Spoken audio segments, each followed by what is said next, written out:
Chair and Vice Chair, we are ready when you are.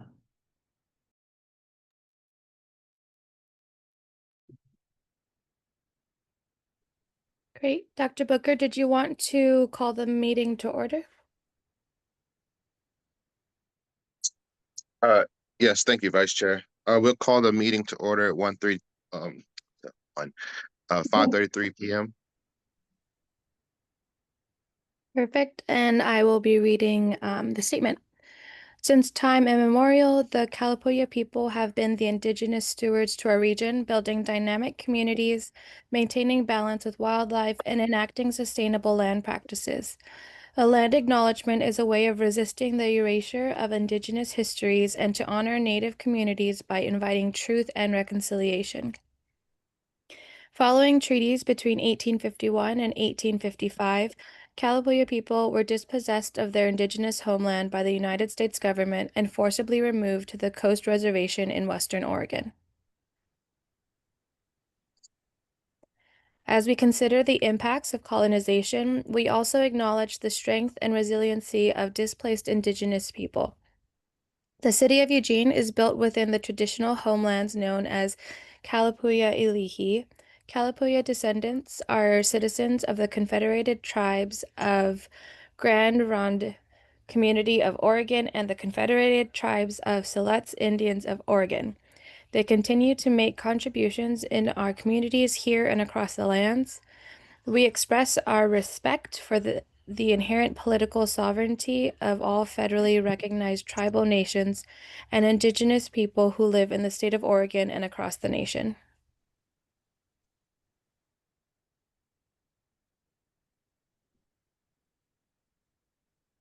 Thank you, Vice Chair.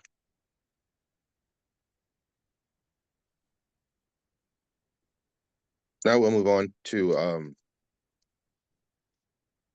approve any agenda and meeting minutes.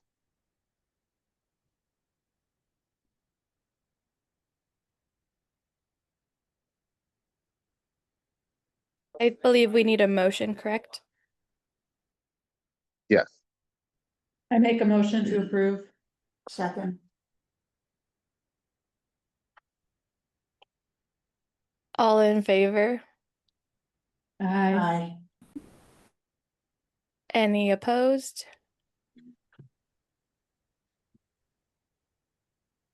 All right, let the record show that we approve the meeting minutes, please.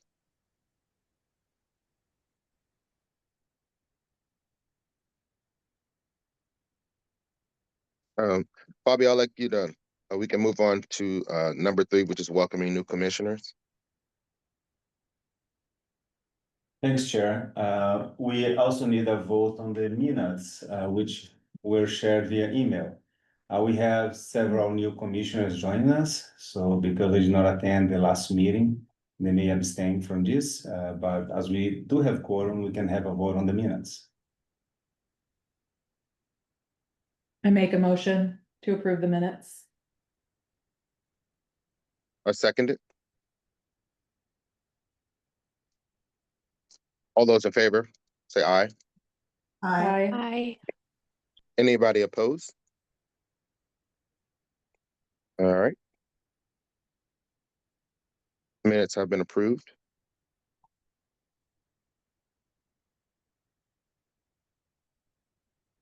Okay, we'll move on to the welcoming of new commissioners.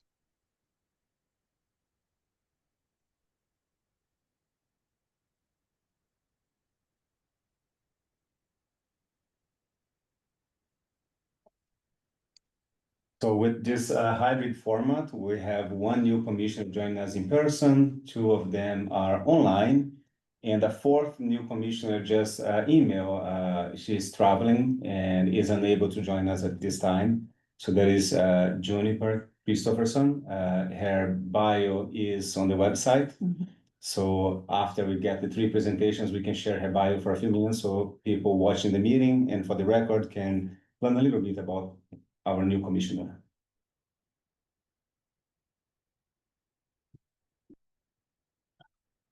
Hi, I'm Jamie Bowman. My pronouns are she, hers. I don't know, what would y'all like me to share? I moved to Eugene a year ago with my wife, and figured that the best way to get involved in my new community or to learn about my new community was to get involved in it.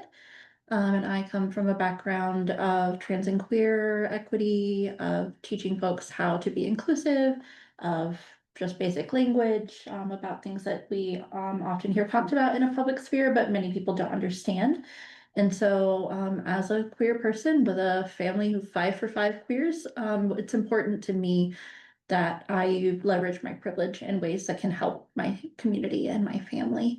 And so that is what drives me to join this commission. And I am happiest when I am working with other people with common shared goals to make life better for everyone in our community. And so I'm really excited to be a part of this and can't wait to do more and see how the next couple of years goes. And you said your name was Jamie? Yes. Pleasure to meet you, Jamie. Thank you. Welcome aboard. Thank you.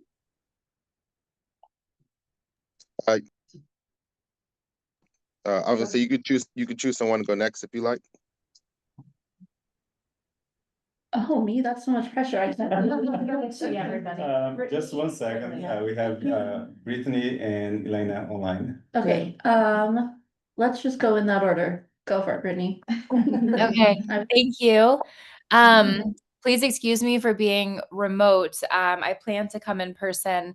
My 1-year-old is teething, and I'm learning. It's a learning curve for the both of us. It's, I guess, intense. So I look forward to seeing you in person in October. And so, hello, my name is Brittany Vanna, and I'm really honored to be here. This is so exciting and such a privilege. And it's an extra privilege that you allow this hybrid opportunity. So it lets, like, at least for me as a parent, to be able to be part of this. I am Palestinian. I grew up in Amman, Jordan, before we moved to Oregon when I was 10. And I've gone to the University of Oregon for 3 degrees, and I'm currently enrolled in the doctoral program in the field of education. And I'm so eager to learn a lot also from here, from being part of Human Rights Commission. Thank you again. Welcome. Well, welcome, Brittany. Glad to have you aboard.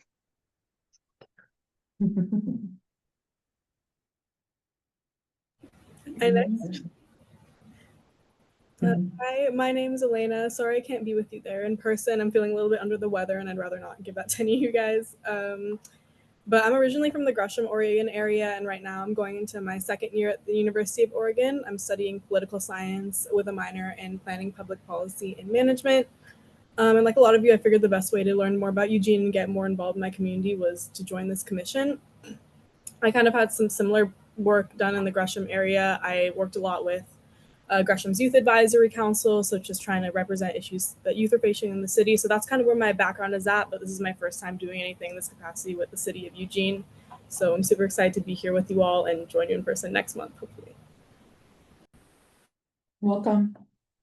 Welcome, Elena. Nice to meet you. Nice to meet you as well.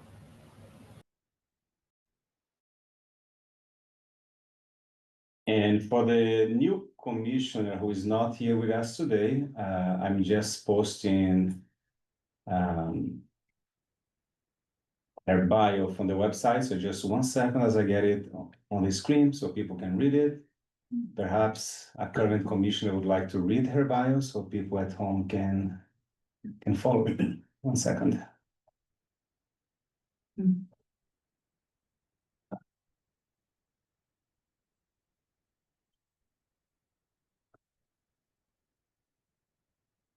Oh my gosh, the 1-year-old is so cute.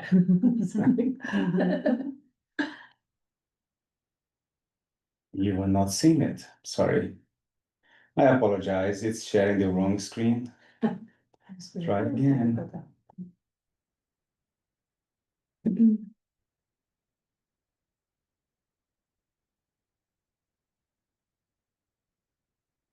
Okay, let's try one more.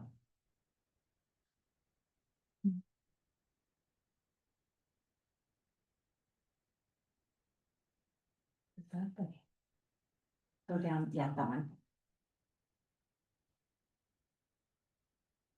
Okay.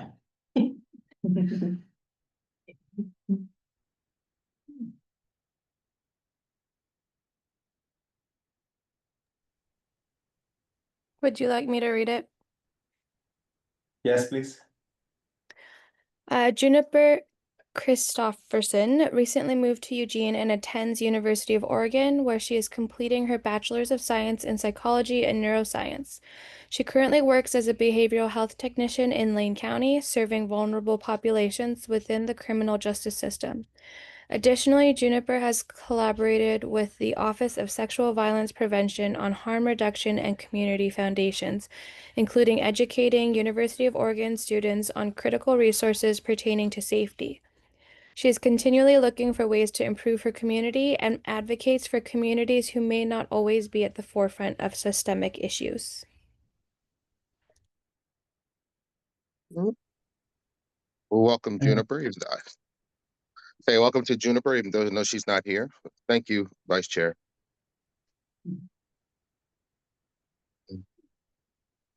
Is that all the new commissioners?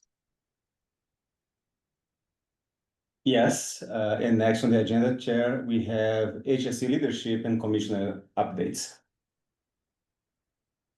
Good. I'd like to just say, before I move on to that, welcome Jamie, Brittany, Elena, and Juniper. Look forward to meeting you in person soon. And welcome aboard, and got a lot of work to do. So I look forward to working with you guys, and thank you for being a part of HRC.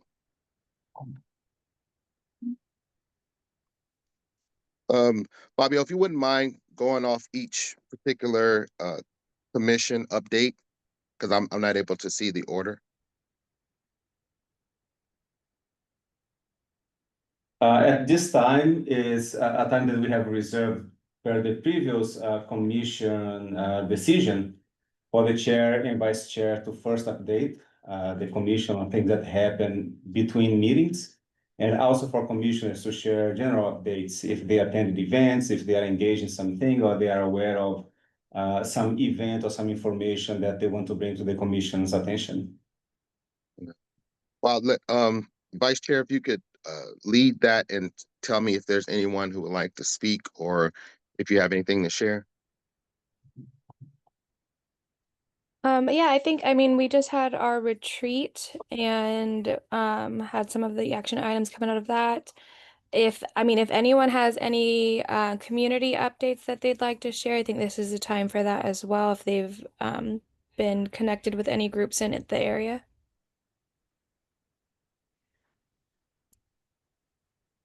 I would add something if no one else is ready.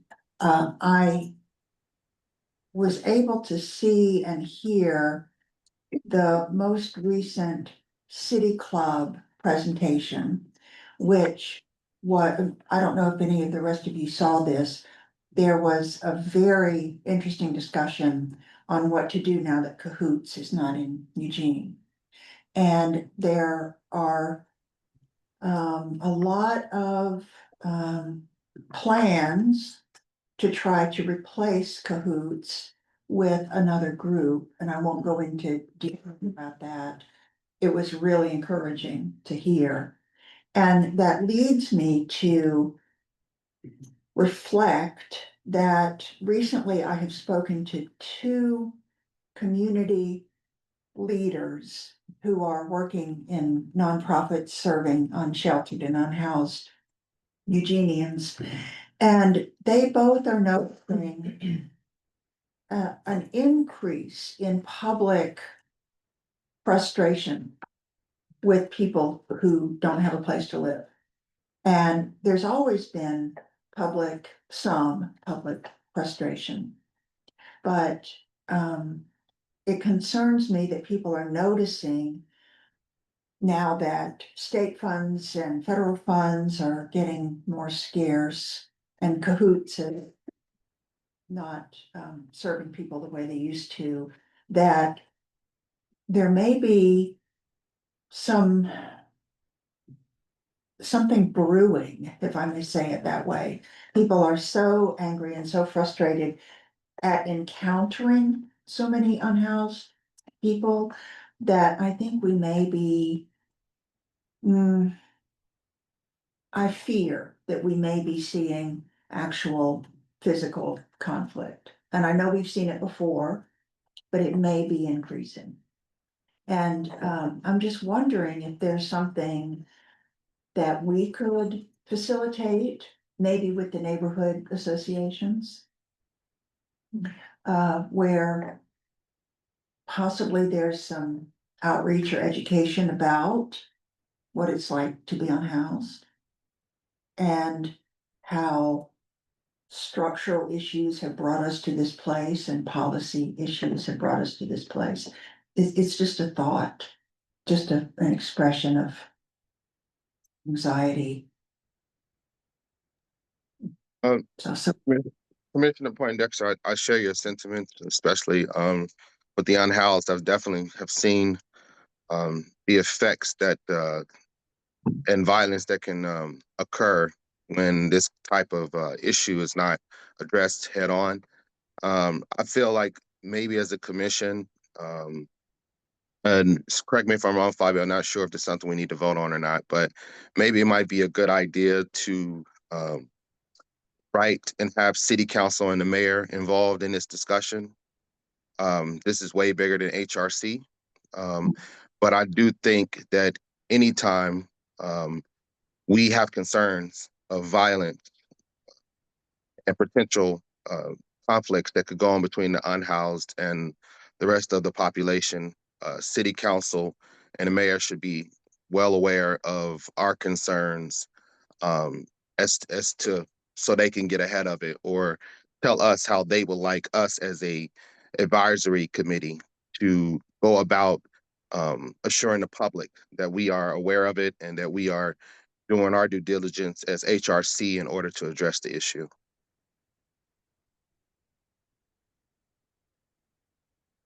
Yes, the chair, to answer your question, the HRC can provide policy recommendations, can be a suggestion of some specific action that the commission has discussed and would like to propose to council, or the HRC can provide comments on things that are in the council agenda. So we have a few updates from the city council liaison. So it's item 7 in the agenda. I will be sharing those. And she mentioned some opportunities that HRC could comment before council providing an opinion on issues regarding the unhoused community and also regarding crisis services. Could a letter be drafted on behalf of HRC, Fabio, and read to the city council or mayor? Yes, the HRC can prepare a statement. The commission can vote on it and present in writing as part of the meeting materials or a memo to council. Or you can, as the chair, come to the public forum before city council. If you are unable to do that, you can designate another commissioner who would come, and as a commission of the city, you get to speak first when there is a public forum. If it's something that the commission would like to do, just I would like to hear from the other commissioners. Is preparing a statement something we would like to do? And is there a commissioner that would like to attend the public hearing or meeting, I should say, sorry, to read the statement?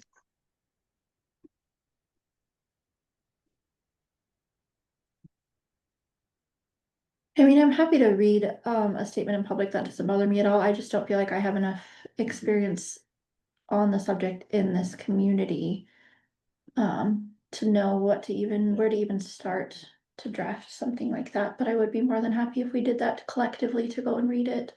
That's helpful. Thank you. And Chair, just a piece of background information. In the past, the previous formation of the commission, they had decided that these issues would go to one of the work groups. So the work groups would prepare a draft statement, and then that comes to the HRC for a discussion, vote, and then submission to council. Delightful. Okay, so as to not break the protocol until we can decide if that's what we'd like to do going forward, let's go ahead and stick with that protocol. Which particular group would this be passed down to? That would be the homelessness and poverty work group. Okay. And which commissioners are part of that currently? Right now, Commissioner Bradley and Commissioner Christopherson, but unfortunately, they are both absent tonight. Okay. We met last week, and we have a few updates to share on item 11 on the agenda. Okay, Fabio, can you reach out to them after this meeting just to brief them and ask them if they would like to prepare a statement for us to read? Yes. Okay, thank you. Thank you. I really appreciate the response. All right, thank you, Commissioner Poindexter, for bringing that to our attention. Are there any other commissioners? Police Commission, update from Commissioner Martinez, please.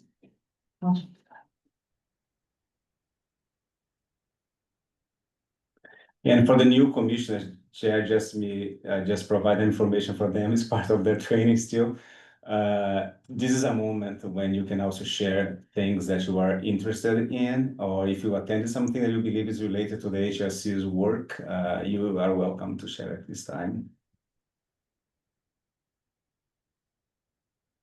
Did anybody else have anything they would like to share or talk about, or anything that's bothering them, or anything that they're concerned about?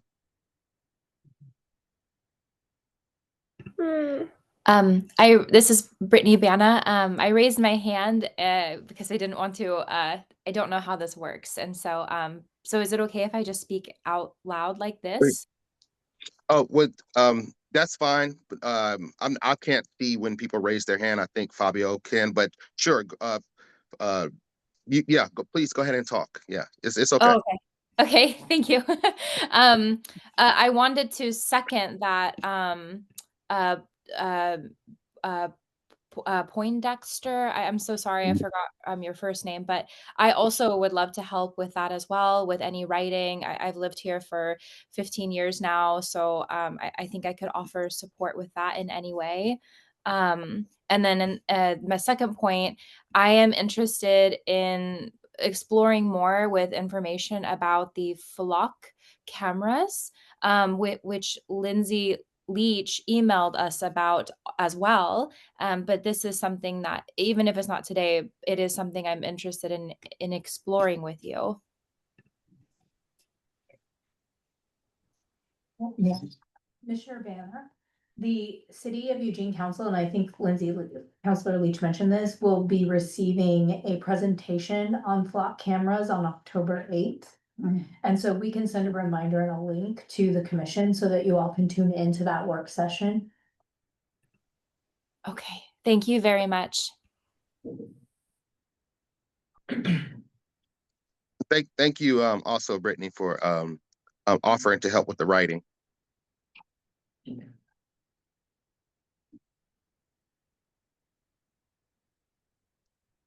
Anyone else?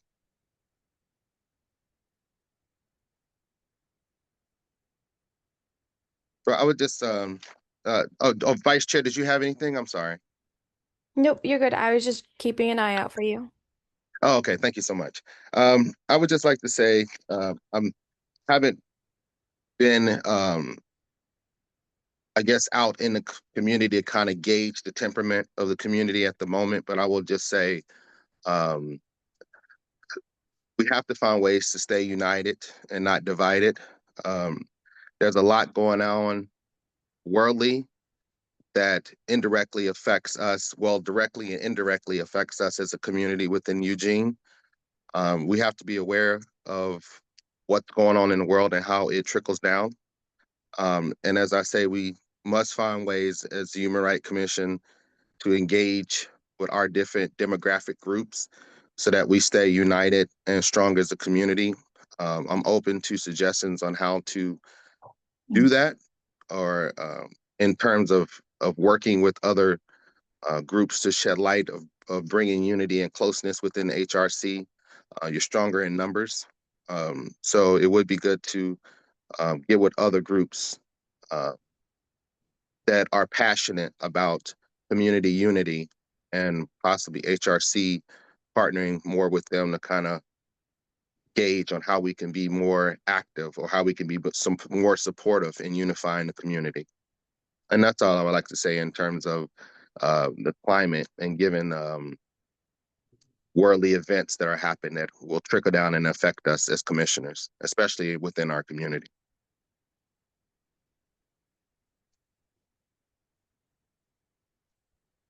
And with that being said, if there's no one else that would like to speak or have any updates, we can move on to the EPD liaison report with Lieutenant Williams. Chair and all, Lieutenant Williams is unable to join us tonight. He was returning to Eugene this morning and had some mechanical issues, so he's being towed to Eugene right now. But we did receive the report, so I prepared a few statistics. If you'd like to just see the report in the case, and then you can ask questions of him next month. I also want to say that he was planning on being here in person to get to meet the new commissioners, and some of the commissioners have not met yet in person.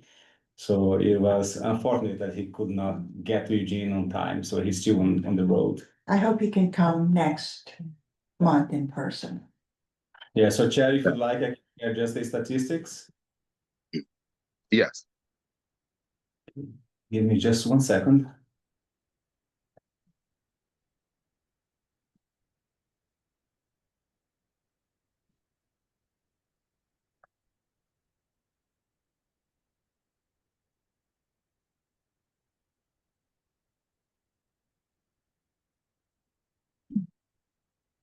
Okay, are you able to see it now for those who are joining online? Yes, Fabio, is this covering a longer time frame than they normally do? This is up to year to date. So we have the numbers year to date, and that's how usually we share at the commission's packet. And then Lieutenant Williams usually talks about the case that happened in between meetings, or if there is a case of interest and some commissioner wants more information, he usually provides more. So because he's not here today, I'm just sharing the report that we get every week from Eugene Police. As you can see here, so far, there Fabio? have been, yes? Can you adjust it so that it's in a presentation setting versus the speaker view? I'm sorry, I thought at home you were seeing the full,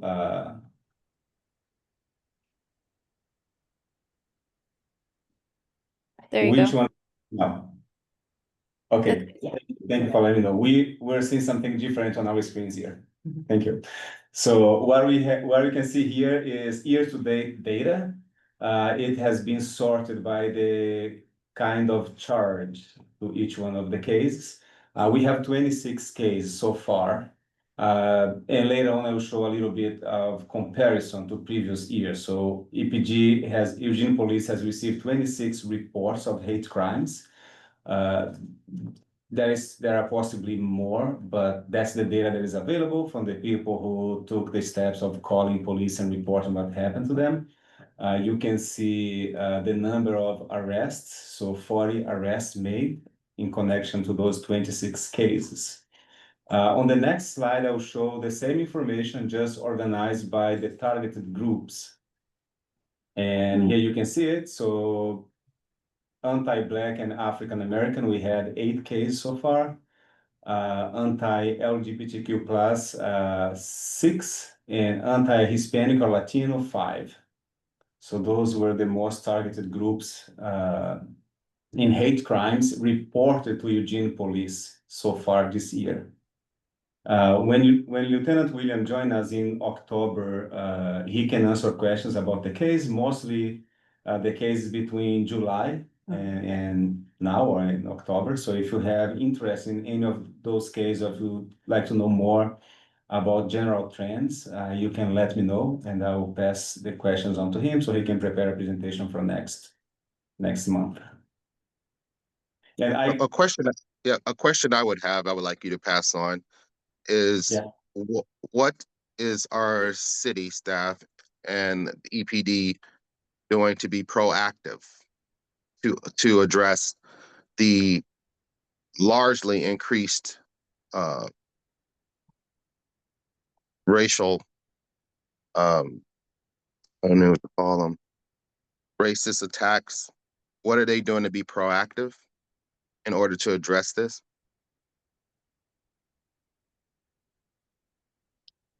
That's often a question that's posed to Lieutenant Williams, and he usually gives us the update on efforts that they have modified or implemented since the question was posed before.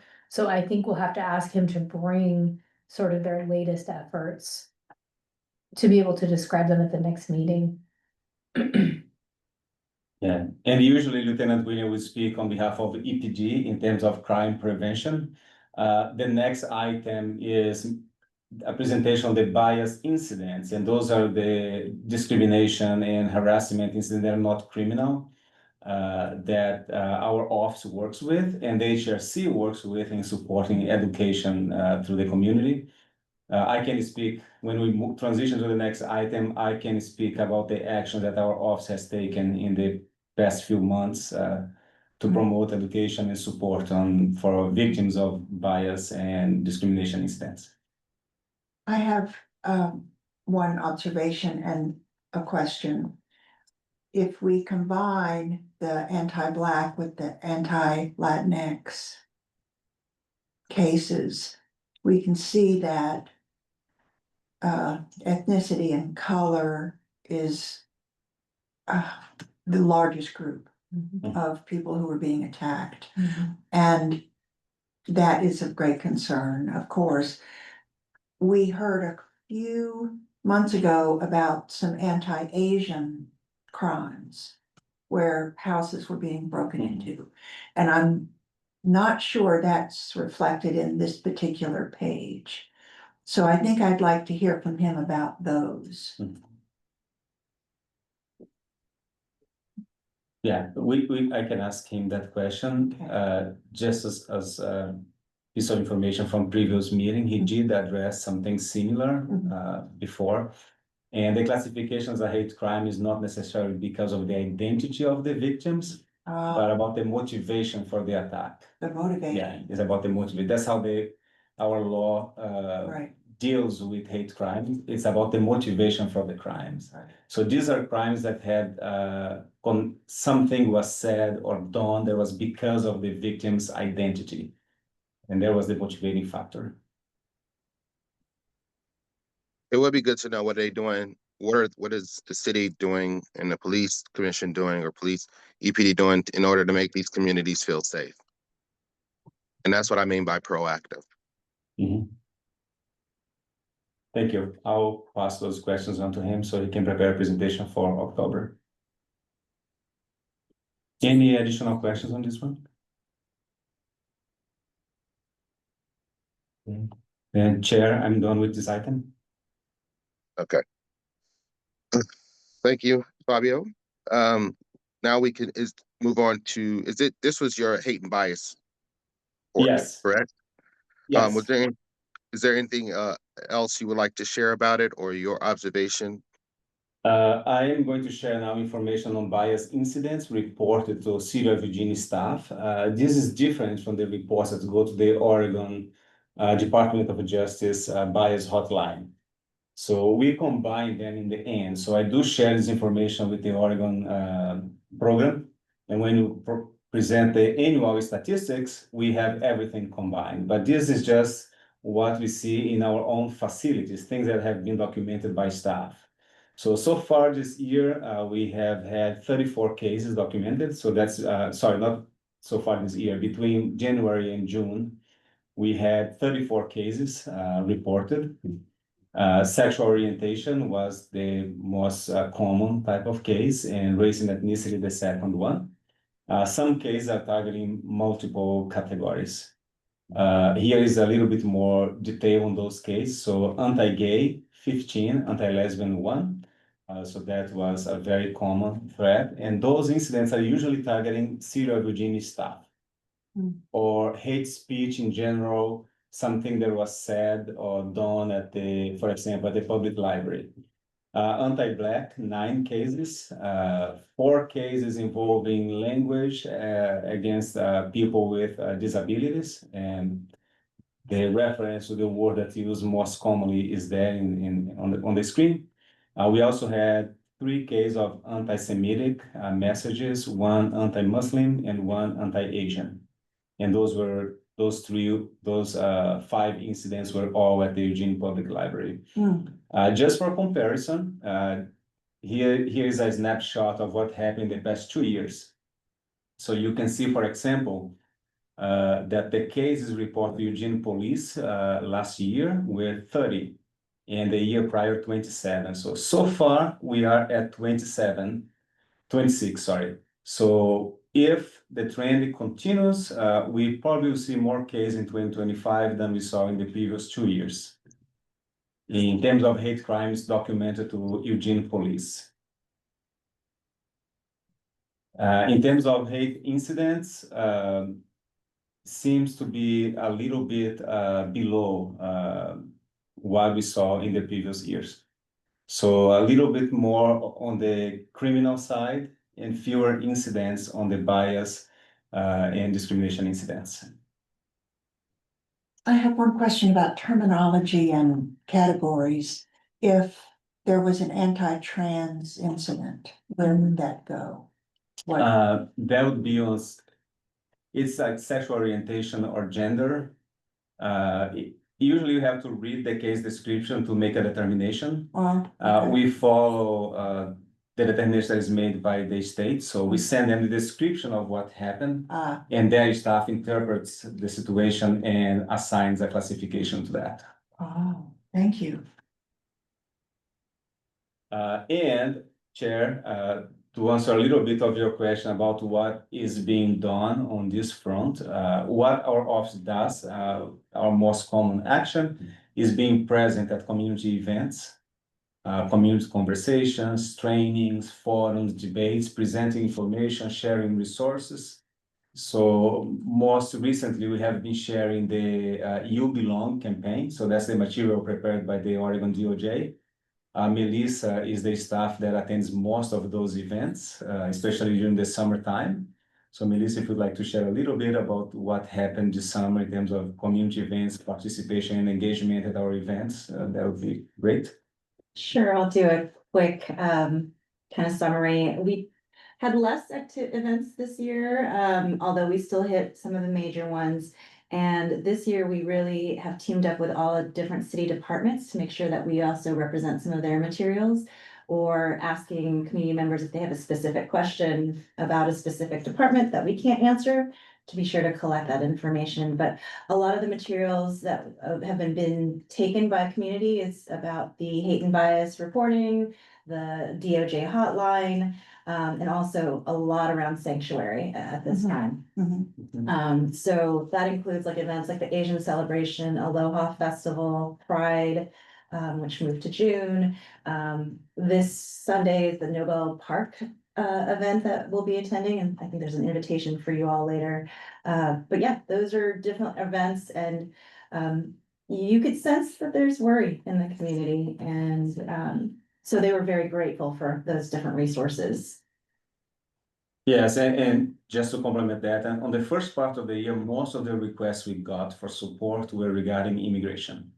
So our team was involved in multiple conversations with partner organizations, checking on community events, providing advice on how to prepare for the different situations that can happen at those community events, especially the ones that were promoting specific cultures. So, for example, Hispanic and Latino events, we were worried about those. Some cities decided to suspend those events, or some cancel for the year. We, after listening to community leaders, did not recommend that, but it was in consultation with different community groups.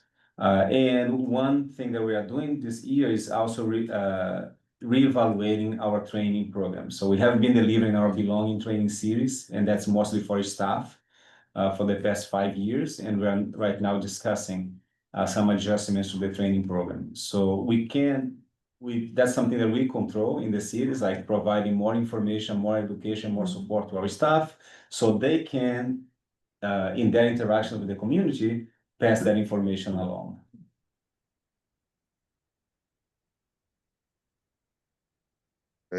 Any other updates, Fabio? No, that was the information I prepared for today. I can answer specific questions on what has been shared so far, if you have additional questions. Because it said discussion and vote. Was there anything we were supposed to vote on? I'm so sorry. That was just update. That's my mistake. I apologize for that. Should not be a vote on that one. Oh, Usually no it's worries. updates and we have a conversation on the topics. Done. And I do have a question because I know you work closely with us, Fabio, and given you have connections to the Latino community, correct? Yes, I'm Latino myself. I'm a Latino Yeah. immigrant. Have you yourself within your community heard or witnessed an increase in discrimination against Latinos that closely to you or people that you know it's affecting? Yes, I have heard of multiple cases. In turn, for example, the number of hate crimes against Latino community members has increased. And at least in 3 cases that we received further details from Eugene police, they were all connected to the anti-immigration conversation going on in the country. I attended an event specific to my Brazilian culture, for example, and attendance was half of what it was in previous years. So Yes. many people were afraid of coming up for events. We have like social media groups just with Brazilians who live in this area, and several people are avoiding attending events, for example, because they are afraid. And I think that's important. I asked because with you being close to us and helping us and managing with us, I think it's important for the people that you work with within city staff to know that one of their own and someone and especially in their community is affected by the racial climate. And you only as strong as your team. And when it affects one person, it affects all. And I hope that the city staff you work with take on board how this may affect you and the Latino community. And they're also eager to help to alleviate any worries you might have given the climate that's happening right now. Nobody should be afraid to attend any event. And the fact that the Latino community is not showing up the way it would show up in previous years, we know it's due to immigration laws and ICE raids and all of that. And we really need to see what our city is willing to do to protect our citizens. And that's what I'm not hearing. That's what I would like to hear. And I would like city staff and our city councilors and the mayor to be proactive and actually hearing how they feel about the racial climate and what they plan to do to address it, rather than to keep letting the current climate boil over, so to speak. So thank you for sharing that. I think it's important because we all touch our own communities in different ways. We all have different social circles. And it's important that when we have these HRC meetings, that we speak for our particular social groups and social circles so that we are aware of what's going on. Not to put you on the spot, but I definitely know that you have the heartbeat of the Latino community. You heavily engaged in the community, and I definitely wanted to know how you felt and how Latino community is feeling in terms of the given the racial climate. So thank you for sharing that. I think that's important to hear, and hopefully we can come up with a plan to address it and be proactive. Thank you, Fabio. Yeah. Thank you, and I appreciate you asking that, Chair. I will take my city hat on now and speak as asking permission to say it. What I can say so far is that I have seen a lot of people stepping up to support those who are living in fear. So I see when I walk by the federal courthouse and the federal building, people staying on the sidewalks, like volunteer at the time. At the Latino events this summer, there were people there, like the legal observers, wearing their yellow shirts and volunteering their time to support those who are afraid at this time. So that is really touching to see so many people stepping up and providing support. So we have been asking with the groups to organize those specific events, especially like the events towards the Asian community or the Pacific and Islander community, the Latino community. And in all those events, there were a lot of concerns about what could happen. And the community showed up in support in amazing ways. So we really appreciate those who volunteer their time to do so. So thank you. Can I share one thing about the city being proactive?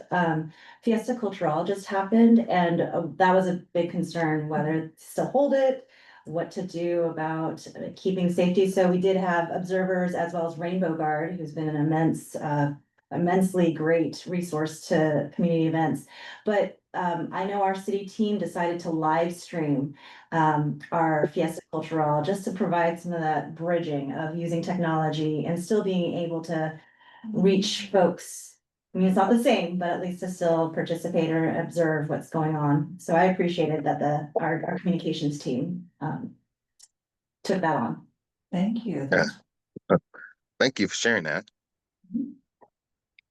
I Um, would also say out in the community, nonprofits, at least one, but I think more, are doing trainings so that, you know, if they are serving folks, that those folks know their rights and we know who can and cannot be on so non-for-profits, I think, are also stepping up to the plate and doing what they can to protect. Great. Thank you, Counselor. Or sorry, thank you, Commissioner. Got promoted. I got promoted real quick.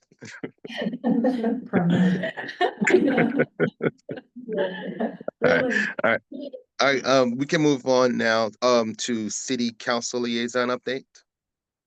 So Councilor Leach sent you all a message just this afternoon. I will let you read that message and we can share more information later.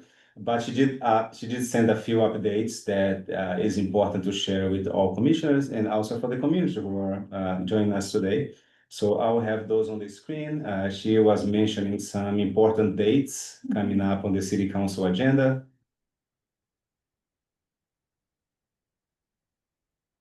And again, I don't know which one you were seeing. We see Councilor Liaison updates. Just the one slide though. Yeah, just the one slide. Now it's still in the presenter. It's weird, it does the opposite. Yeah, Sorry, it's okay. okay, which one do you see now? The full view? You're good. Thank you. So here are some updates I shared by Councilor Leach. So tomorrow, there is a work session on the transfer of property on the right of way, which is the same ordinance that Springfield put in place some years. If council votes it forward, it will go to a public hearing. It would be good to hear from commissioners on this topic. So, and that would be at the public hearing. So tomorrow is just the presentation of information and some options. Council may provide some direction. And then the commission can work, as we mentioned before, if you'd like to have something in writing or have someone come to the public hearing and speak. Those are options the commission has. On October 8th, council will be presented with more information about the flock license plate readers. So that's another opportunity to hear more about what is happening on that front. And depending on council direction, next steps may provide opportunities for the HRC to also engage on that topic. Council designated 500,000 in the budget for alternative response funding. And that was in the wake of Whitebird ending their CAHOOTS contract with the city. And this is from Councilor Leach. She looks forward to what you can do to close the gaps in services we are seeing. There will be more conversations coming up on the council agenda about that as well. And she will be discussing fire governance on the 24th of this month. So the fire union desires a change from the combined Springfield Eugene Fire Department to a regional fire district, which will take the departments away from the purview of cities of Springfield and Eugene and create a board to govern it. So she's just sharing that information with the commission if that's of interest to you. Something else that you could discuss with City Council or provide your recommendations. I'm not really sure about, I'm not up to date on the information of transfer of property, but if there are any commissioners that are privy to any information concerning transfer of property that would like to go or speak, feel free to speak up now. Dealing with the flock cameras on the 8th, Are we required to attend, or is that an open invitation for us to attend? It's an invitation for the commission. The commission may win on the topic if you wish to do so. Yeah. Also, for the work session, that's just council receiving information. Depending Oh, on okay. that, you may get a public hearing and for the meetings, and those are the meetings that the commission is invited to participate or to provide recommendations in writing. Sorry, thanks, Mia. Mhm. Gotcha. And then thank you for that. And then on Cahoots, if any commissioners have or know anybody that was previously working for or involved with Cahoots, it would be good to invite them to one of our meetings in if they can come in person, and have them actually speak on what they think would be a good alternative or way forward. It would be good to hear from them on what they think is a good idea to do with the $500,000 moving forward. Seeing that those people were previously a part of Cahoots that was dismantled or has went away. So I don't know if anybody knows anybody that's a part of Cahoots, or but it would be good to hear from someone that used to work with them and how they feel about the new budget to replace or alternative to replace Cahoots. Chair, a couple of things. Last Friday, there was a city club on that very topic, and they had some folks from the organization formerly known as Cahoots, as well as some others who are engaged in the process to see what comes next. And so we can definitely send you that link. And then if you're interested in having somebody from who used to work with them come, we can discuss that at our next agenda planning meeting. Okay, yes, thank you so much. Appreciate that.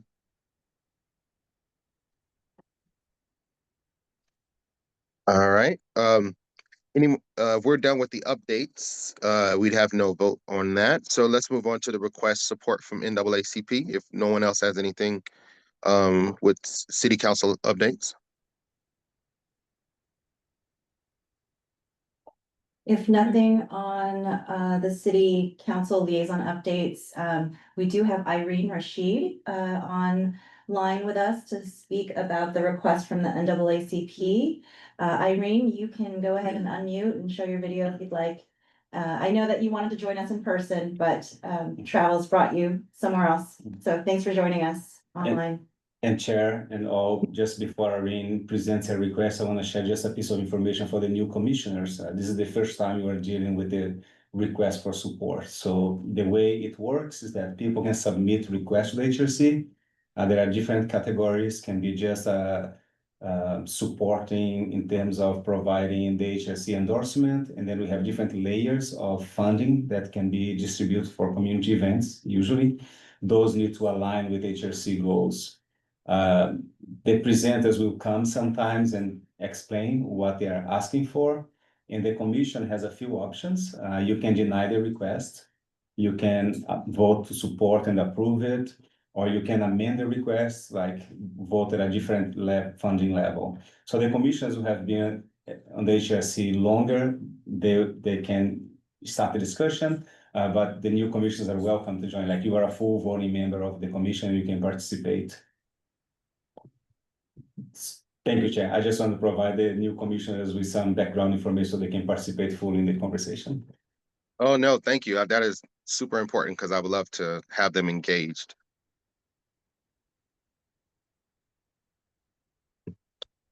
Are we ready for the presentation of requests? Ready? Hello, Irene Rashid. You'll forgive me for not being on camera. I am traveling. So this request is for the NAACP's Freedom Fund dinner. It will be at the Holt Center this year. It will be different from years past, and that in order to open up access to the community at large, there will be a concert ahead of the actual Freedom Fund dinner, and then there will be a dinner. The proceeds from the concert and the dinner will be used to support the NAACP's work, specifically their support of the protection of human rights, and also to support their legal redress. As far as what it can look like for you guys, I am asking for more than your cap is. The reason that I'm asking for this is I feel, especially in the current times, the NAACP's mission and also their ability to assist with human rights violations and civil rights violations in Lane County is stronger than most other organizations. And so I think this would be not only just well aligned with the commission's mission, but a pragmatic use of those funds. The NAACP is already has their hands in the issue with Lane Community College surrounding the president, and is engaging in other activities that are designed to support organizations and individuals in this time where we're seeing a lot of rights stripped away. Remember, the NAACP, while it does have a mission and was founded specifically to advance the rights of Black people, that expanded mission does also include all persons of color and persons that are suffering from civil rights violations. And so I think it would be a prudent use of the Commission's funds to support the NAACP through this fundraiser. There are a couple of ways that that support can look. The one thing I want to say is I would like to see, outside of giving money, I would like to see the Human Rights Commission involved in other ways.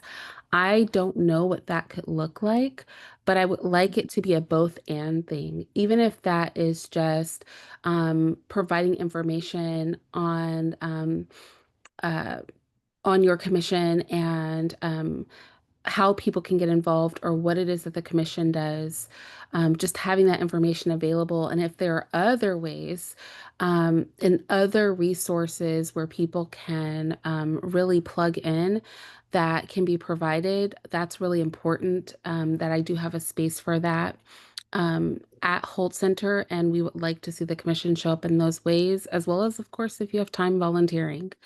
With that said, one of your committee members is already involved with this fundraiser. And so I want to point out that Ms. Poindexter is on the board for the Freedom Fund dinner and has been helping in that regard. But also you were open to actually come. So you can donate a table that would be $1,600, and that table donation would be used to open up access. So we have sponsors that have donated tables, for example, for the elders, for the former presidents. Basically, when you donate a table, your committee members would get tickets to the concert, but the actual dinner tickets would be distributed by the NAACP to individuals who would not otherwise be able to attend the dinner. This is a way, again, of opening up access and keeping the event from being elitist in nature. Another option would be $2,500.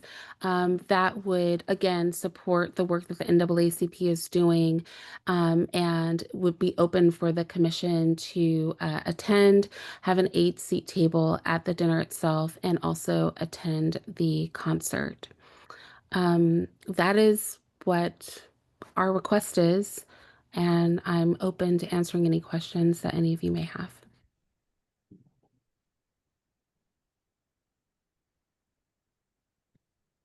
Do any of our commissioners have questions?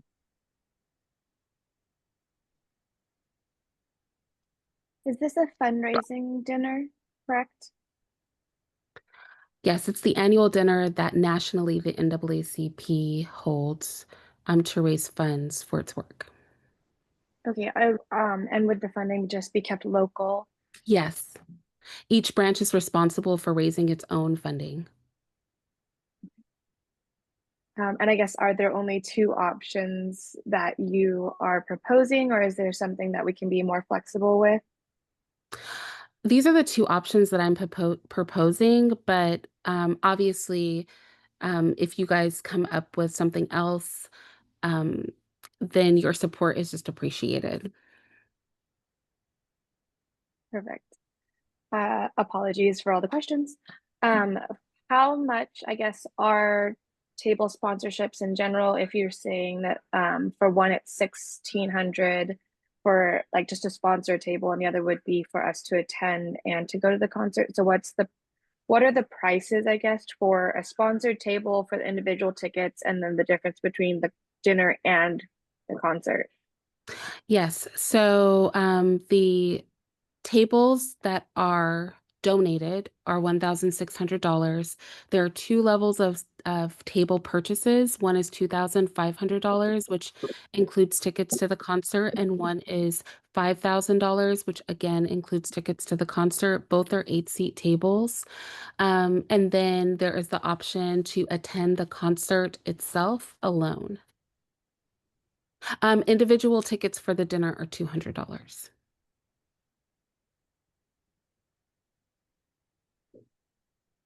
Thank you. You're welcome. Any other commissioners? I'm sorry, Vice Chair, were any other questions, Vice Chair? That's it at the moment. Okay. Do any other commissioners have questions or wanted to have input?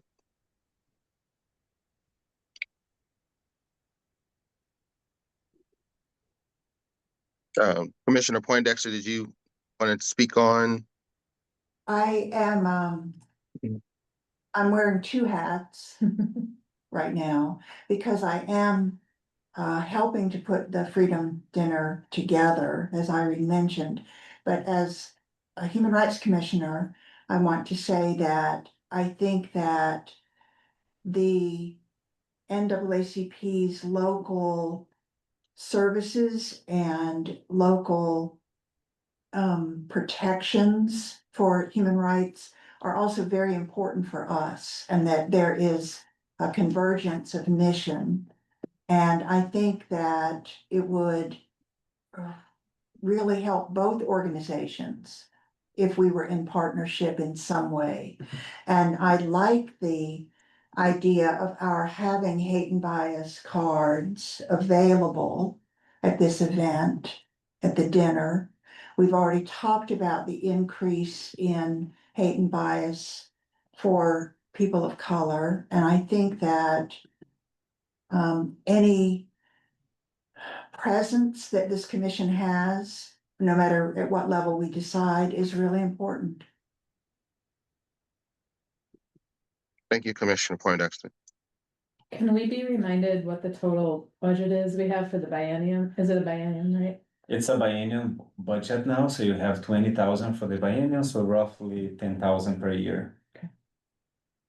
For sponsoring community events. And I think that's a little more than the last biennium, is that Yes, correct? yes. Double. And it just Much started. more. Oh, and the term just started. Yes, Yes, July yes. first. Okay. This is the first. Just quickly, are there any, by show of hands, any commissioners who would like to attend? So September 27th. We're checking calendars. It's a Saturday. My hand is more for a comment. Okay. Go ahead, Vice Chair. I love the idea of us potentially sponsoring a table for others to attend. And I guess I was wondering if there was a way that we can either make suggestions or know who would be using our table if we do that. And then maybe still have like 1 or 2 seats somewhere or at that table if there's a way to do that. And Fabio, if that actually fulfills like the requirement of based on how much we donate. Yes, when people request amounts above $1,000, it requires HRC participation. So either in planning the event, in having some activity at the event, In years past, and here's something else for you to keep in mind, is that you cannot have a quorum of the HRC. So the maximum number of commissioners that could attend and be at the table would be 4 commissioners. Yeah. So if a table is for 8 people, like 4 seats would be occupied by someone else. In the past, we invited members of the work groups to attend, or when the HRC had their awards delivered at the event, the awardees also joined the HRC table. So there are different arrangements that we have used in previous years for the Freedom Fund dinner. The HRC has participated in the event for the past at least 6 years. 6 editions of the event that I'm aware of. Have we participated as like table sponsors every year? Yes, the previous years it was usually like purchasing a table. The amounts were lower, so things have changed since then. And in a few editions, at least in the last edition, the HRC was delivering the annual award at that event. Yeah, there is a long history of partnership within the WCP. So, was there any commissioners who would like to attend that are here currently? I am available that night. I could definitely commit to the concert. I would have to talk to my spouse about also attending the dinner, so. Okay. So, one for concert. Okay, anyone else? What time is it at? I'm sorry. The doors open at 3:30. The event itself starts at 4:30.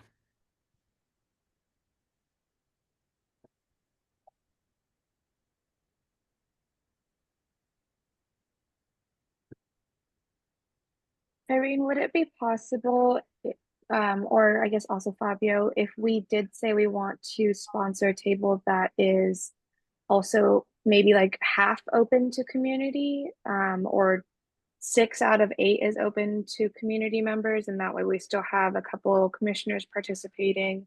I'm sure Commissioner Poindexter is also going to be attending, and then kind of use that format. Is that a possibility? Is that question for me?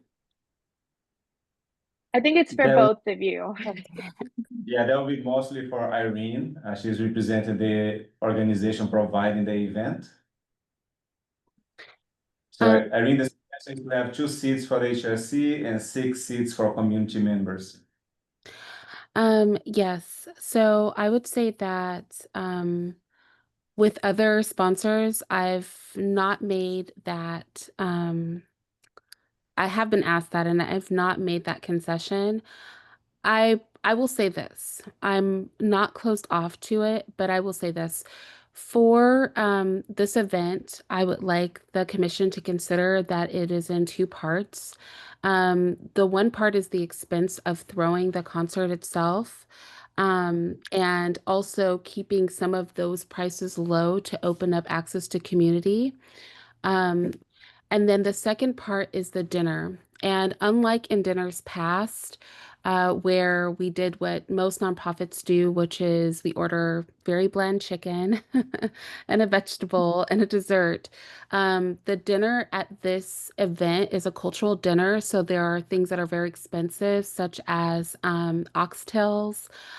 There's banana pudding, peach cobbler. There's low country rice. So I think if you were to go to a restaurant and I'm just mentioning 4 things off of a menu of like 8 items, if you were to go to a restaurant and pay for this, the meal would be about $120 a person. Oxtails just in the store, you could easily spend on just 2 or 3 oxtails, $28. And we do have it being catered by Stir Kitchen. So it's very important that 2 things don't happen, that we don't lower the price under $200 a person so that the nonprofit actually does make funds. And that number 2, where possible, we ask that sponsors accept the higher price point for the table at 2,500. Now, with that said, for the commission, and because I think the priorities of the NAACP and the commission align, and in respect of the fact that the commission has been a steadfast supporter of the NAACP for many years, and we're partnered in that work, then I would say yes, if you chose to donate a table, we could open up 2 of those seats to the commission, and I would make the suggestion that you allow the NAACP to reach out to the Black-led nonprofits in Lane County who do not have the funds to purchase tickets to the dinner, and offer the rest of those seats as gratis seats to them, since the NAACP technically reserves the right to fill those seats on the donated tables. So yes, that is something that can be done.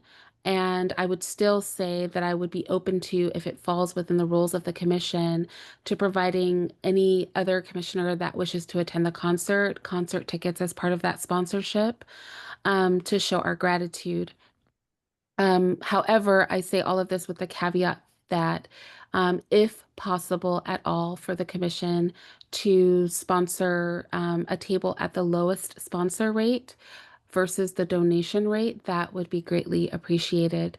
And I would just ask you to consider that legal redress has been one of the weaker areas for the NAACP in the past years. It's just a very hard area to fund and run. And because our local branch does not receive funding from national, our local branch pays dues to national. We would ask our sponsors to consider that, because the legal redress area of Lane County NAACP does need to be robust in these current times. I'm not sure if this is the right time, but I would like to make a motion that we fund option 2, and since I was the only one at the moment who thinks they can go, not take 2 seats and let them donate all 8 seats, but I would still definitely plan on going to the concert. Any other input from commissioners? Well, I'll second your motion. All in favor of Discussion. getting the table at the lowest, or at the $1,600 rate? And correct me if I'm wrong, so we're gonna get the table at the lowest rate, which was 1,600, and then donate all of the seats, or one of this, and save 1 seat, am I correct? I suggested we donate we follow option B in whole, donate all 8 seats. Okay. All in And- favor? For discussion for the group, because I don't know if everyone's on board with it. Okay, so we can still discuss if you like. Is there anybody else who would like to input on donating the 8 seats? No? Irene, for What? clarification, if we are funding the $1,600 table of 8, what would be the HRC's role during the event? At question. that level, we usually require at least 2 commissioners to attend the event and be part of the event. Yes, so I would, as option 2 was originally proposed, be open to providing as many commissioners and their +1s as would like to attend the concert to come to the concert. And I would also ask that any materials or resources that you have available for the public be made available for a resource area at the event. And then I would just, and I don't know if this would qualify as speaking to your question, just bring to the Commission's remembrance that Cynthia Poindexter has been active in this event and will be active in this event up to the day.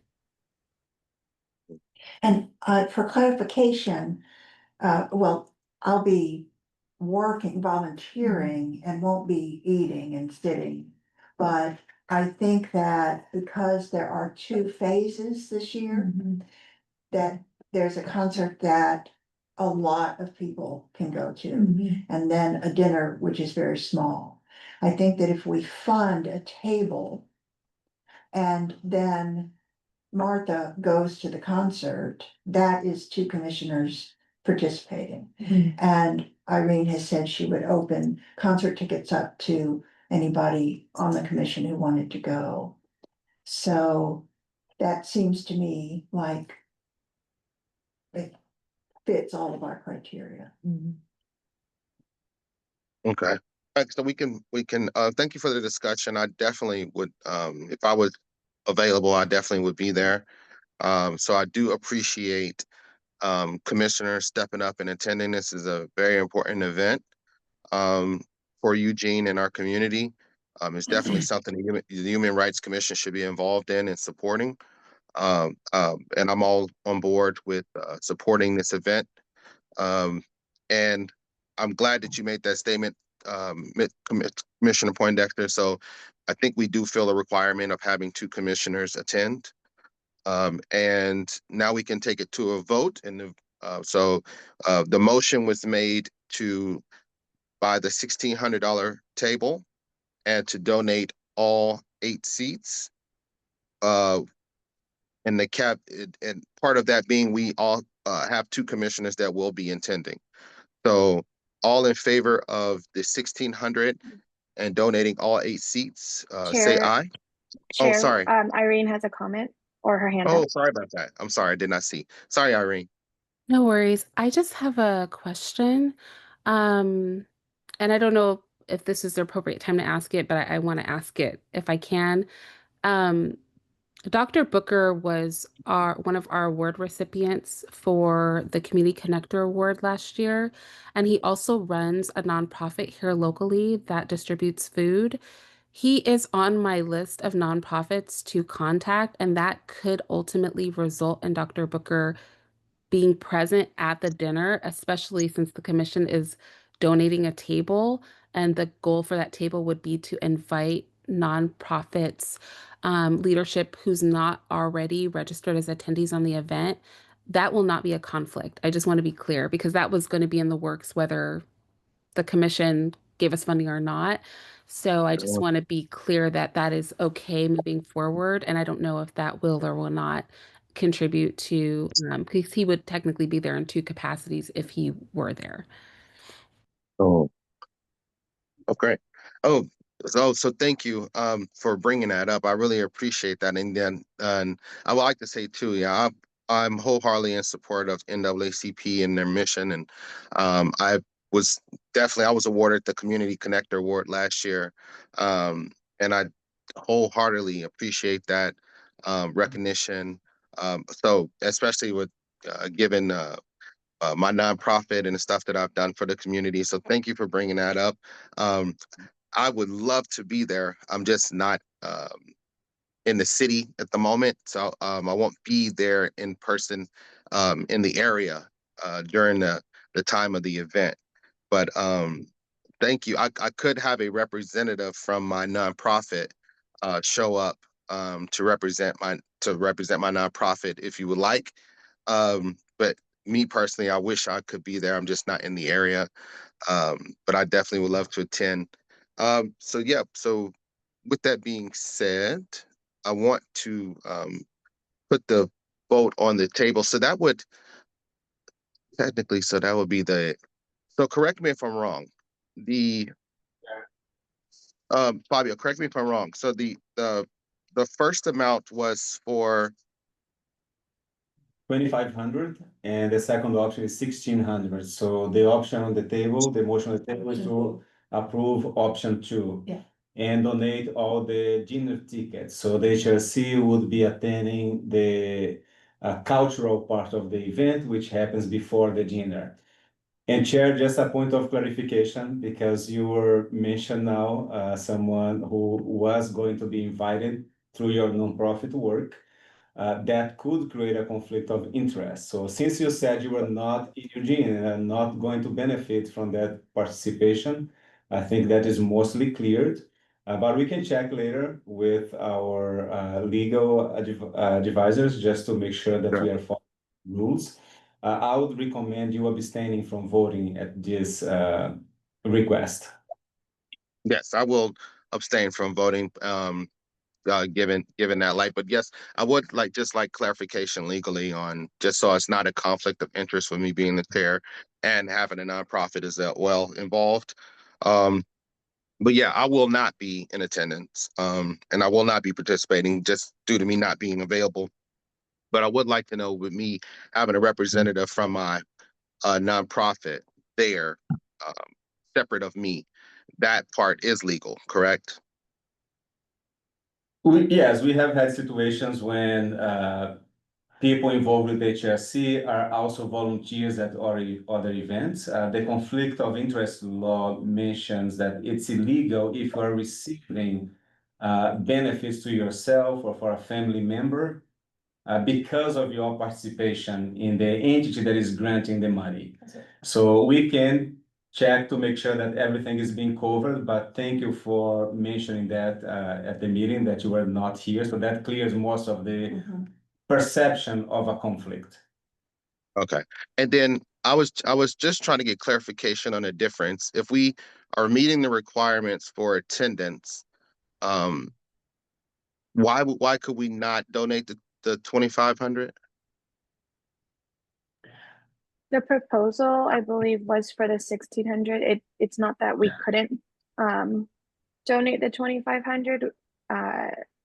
Commissioner Baldwin, thank you. I was like, what's your last name?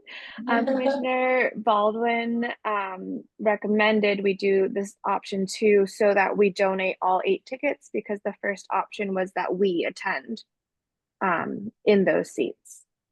But well, so if we are, so that's what I'm trying to get clarification on. So if we're meeting the requirement of attendance, but not physically at the table, wouldn't that cover the 2,500?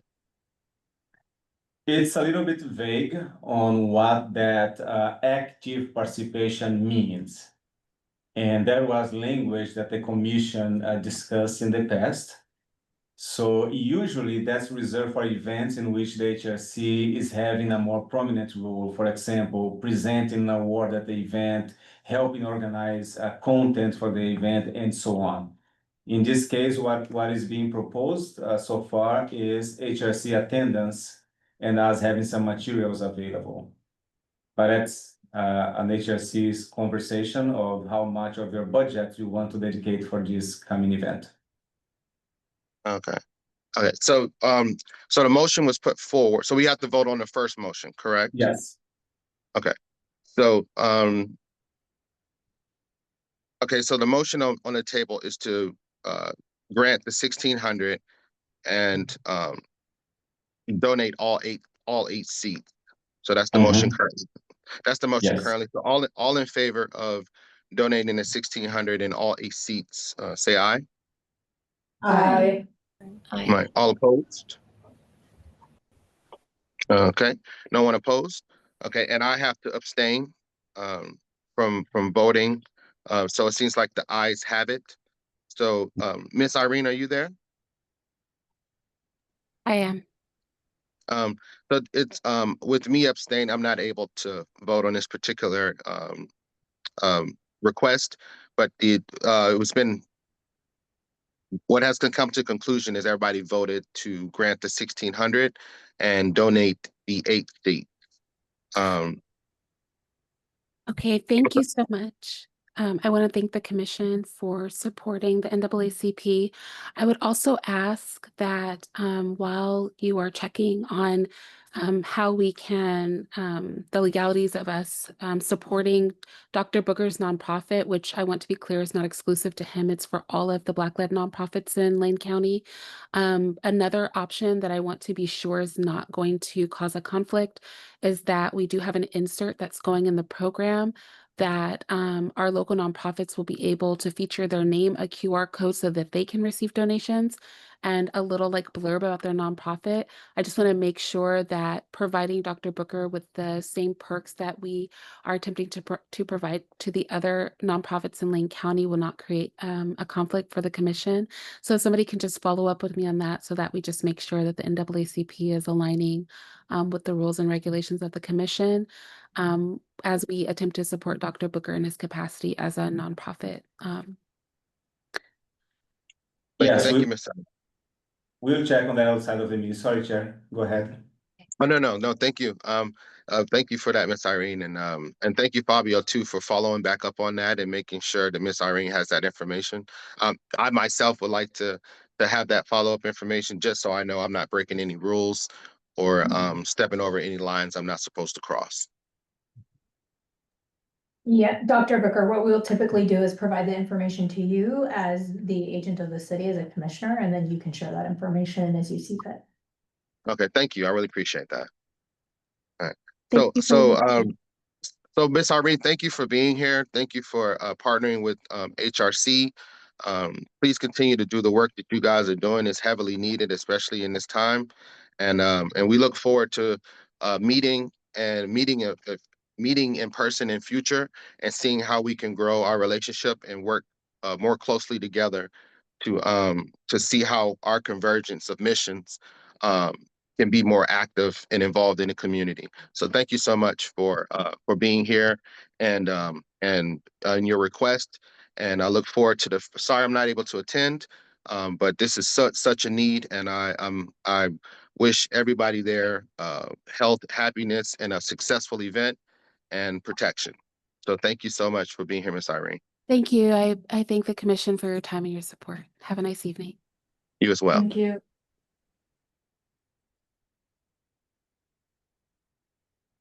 Okay, next we'll move on to HRC sponsorship limits, amount, and frequency. This is a discussion and vote. And then Fabio, you can jump in at any time. We basically had at our planning, agenda planning, we were discussing limits, amount limits and the frequency at which we give money to nonprofits and those amounts so that we are, I guess, being fair and we're being active, I guess, aware and active with how we spend or approve the money. It's not our money, but how we approve the money. So basically, we wanted to have a discussion to basically see about if we should and how we should set limits and the frequency at which we vote to support certain nonprofits when they request money. But Fabio, please fill in any gaps that might help people to further understand the discussion. Yes, I'll just provide some background and the current status. So the HRC doesn't have budgetary authority. So the HRC doesn't make payments, doesn't receive money. That is done through our office. So we do have a budget for community engagement, and part of that funding has been allocated for the HRC to assign community events that aligns with HRC goals to receive city sponsorship. So that usually follows the rules of spending public monies that apply to the city of Eugene in general. The HRC did have some language in the bylaws which are outdated because they are not in compliance with city code. A few years ago, we started work of updating those bylaws, and that work is not done. So we may have to resume work and clear the language on the bylaws, because the bylaws are usually operational. They tell us how the HRC operates. They do not create new requirements, new roles and functions for the HRC. They usually are further detailing what we have in the city code. So the recommendation is that we would remove that language from the bylaws, because the HRC cannot assign itself funding. Funding is decided by city council. Now we are on a biennial budget cycle. The HRC has a role in recommending how funding is allocated.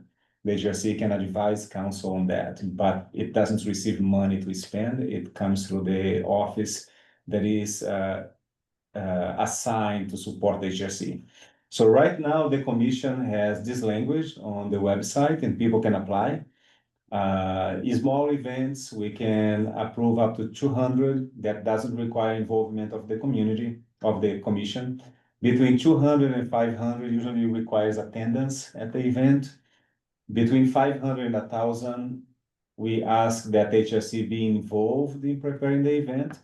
And if there is an amount in excess of 1,000, the wording is active involvement of the commission and something that is aligned with the goals of the commission. So those are the guidelines that are approved right now. Because the funding is limited and there are so many organizations in the community, our HRC leadership asked for a discussion on what would be the best way to distribute those funds. So this is the context we have now. Although we are the ones spending the money, we do defer to the HRC's recommendation on how this funding for supporting community events would better be distributed. One thing I know I would really benefit from as a commissioner is if we could be sent like the past 2 years worth of asks, so we have something to like measure it against. I know when I was new last year, like I had no idea what had been, so that would be helpful whenever there's a request put in the packet to have like at least 2 years worth of information.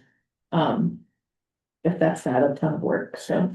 Sorry, clarification, 2 years about that specific organization or the overall spending on? 2 years of community events? overall spending. Okay. We know all the different kinds of organizations that have been supported in the past and what levels they've been supported at. Okay. That That's ties an in, excellent. sorry, I was gonna say that ties in with what we were mentioning about the frequency of events that we could potentially sponsor or the applications. And so if, you know, if there is a group that requests, I believe, 2 events or requests money for 2 events. And so, you know, is there a limit for how often they can request funding, or is there an annual limit? Or is there no limit? And again, just to kind of create fairness across our area and across the different nonprofits that might be requesting help.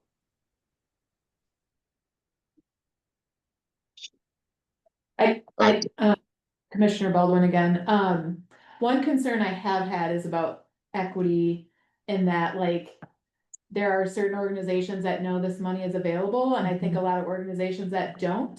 So if they get ahead of the game and like they could ask for a big chunk right up front and it could leave not a lot for everyone else. I don't know what changes we would need to do, like if we did like quarterly or semi-annual grant asks, but I am a little worried about the equity in how it's set up right now. Yeah, I was thinking that too. I'm like, that's wonderful that that's a thing that this group has been supporting for 6 years. And as a person who ran nonprofits, there were organizations that we counted on their funding every year because we knew they continually funded us. But I do have that same concern, and $20,000 really is nothing. That's not a lot of money at all. It doesn't go very far. There's so many people that can use that, so many organizations that need it. And how do we, in each of our bienniums, want to be able to allocate that, and is it to the same groups, while making sure that, like, of course, the groups that need it have access to it, but making sure that the groups that don't know and could really use it are given a chance at the very least for us to hear what they've got to say. And my one hesitation about doing like quarterly or semi-annual deadlines is what I've noticed last year is many of the asks were like just weeks before the event or maybe a week before the event.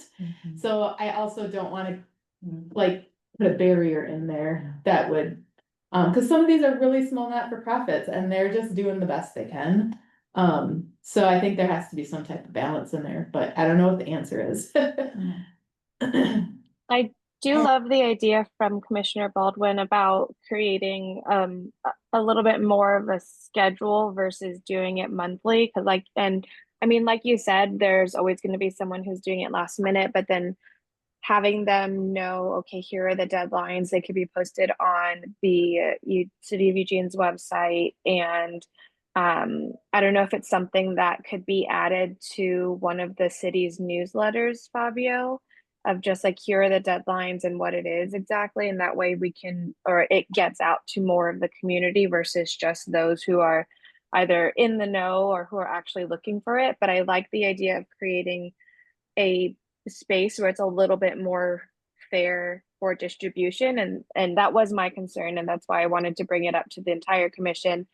And you know, our budget did get extended to $20,000, so that is really exciting. It was what, 12 before, or and even less before that. So to be able to share the funding with nonprofits that actually need it or organizations that are needing the support, I do want to have some kind of fair application process versus first come, first serve.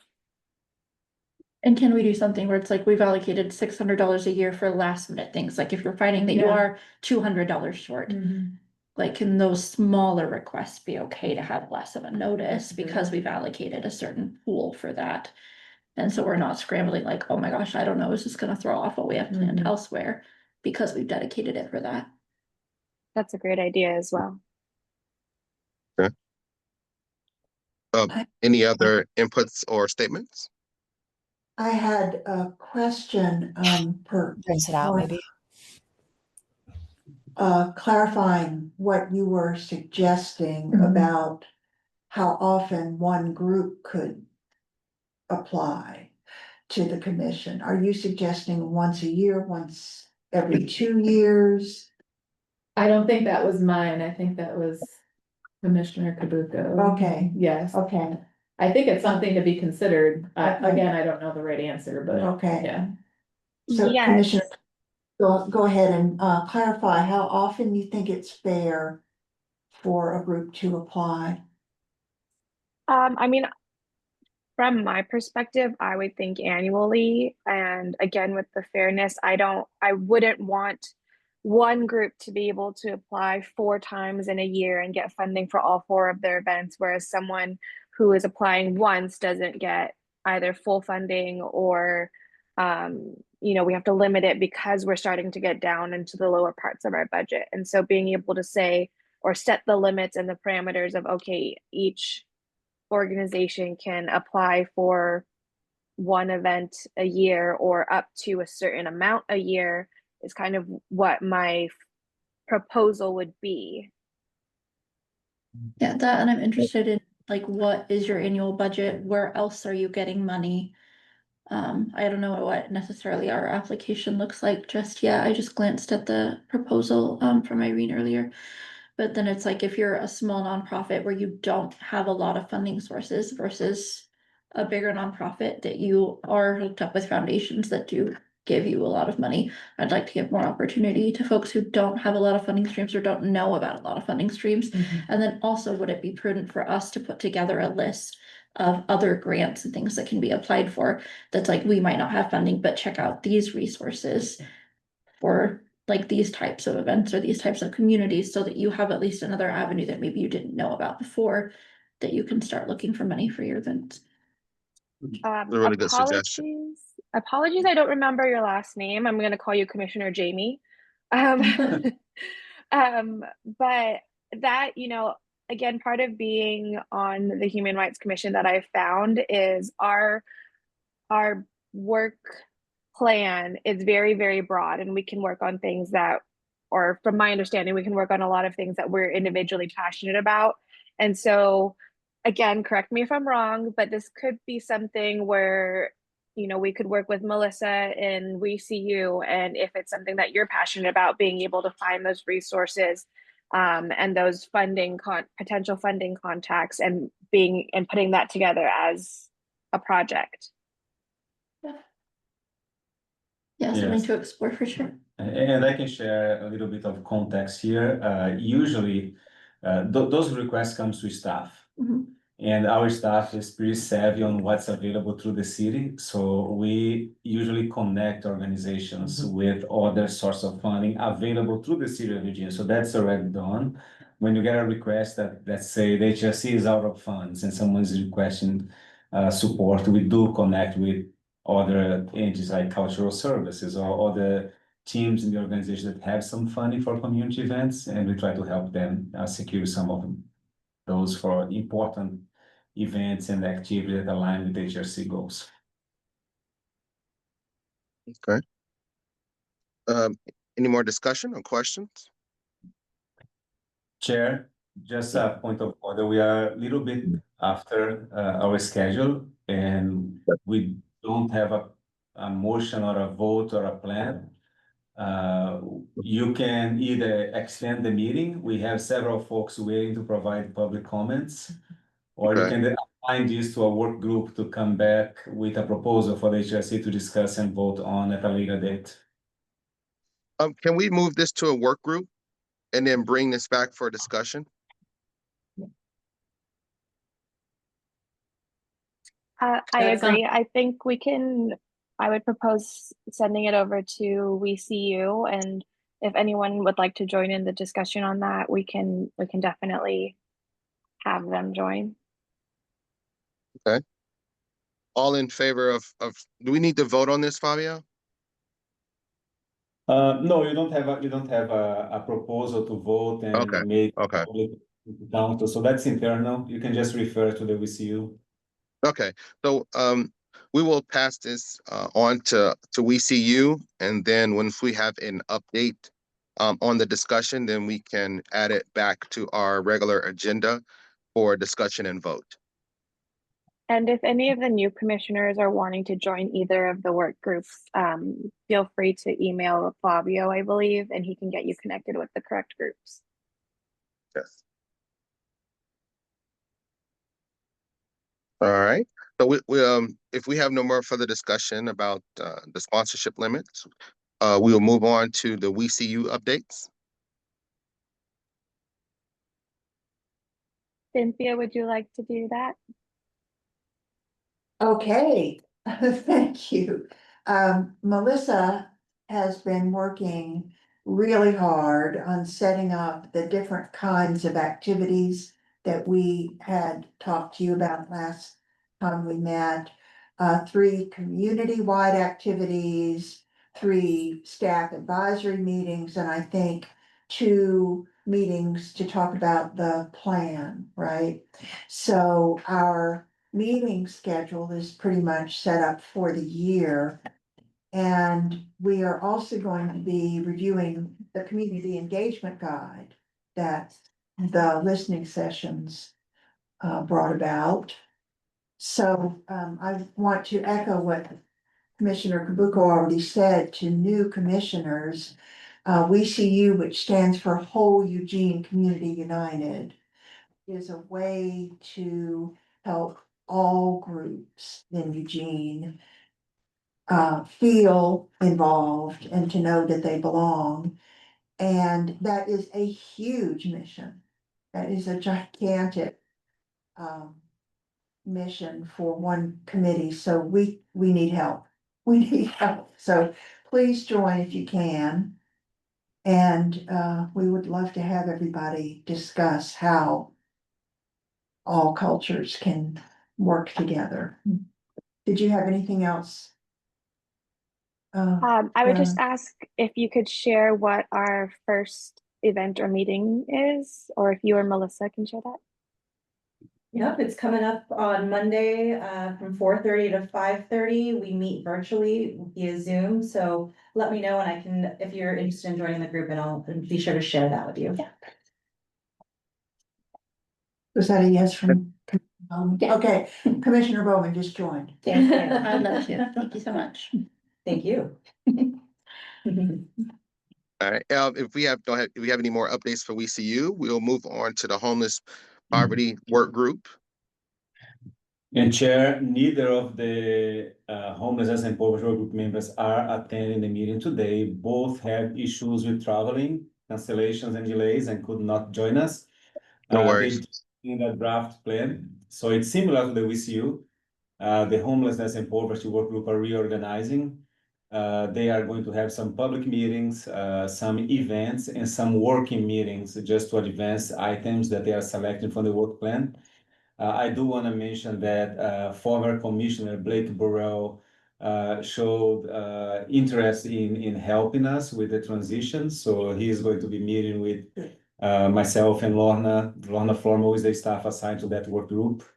And he is volunteering to help get the new commissioner settled with that work. So we hope to have a first meeting soon. Those dates will be posted on the website. And that group will resume meeting in early October, probably the first week of October. All right, shout out to former Commissioner Blake, still active. He was the former chair of the commission, so I want to thank him for all his previous work and still being engaged in helping the Human Rights Commission. Next, we'll move on to the Excuse me, office. sorry. Oh, Sorry.